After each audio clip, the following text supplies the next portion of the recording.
命运多舛呐！主要也是有，你是去相亲了吗？不是啊，相亲有稍微非作歹吗？是，结识。我要和你们绝交。你是不是欺负小哥衣服？是啊，也不是。你是盗窃犯。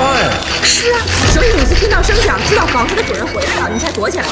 是是主人把你吓疯了吗？不是？那主人是不是发现你了？不是，那你看到那恐怖画面是不是和主人有关？是主人是丧尸吗？不是啊？警察？不是，兽医。那个咚咚声是个上楼梯的声音吗？不是，东东说是另外一个人发现的。是门口还有第二个人呢。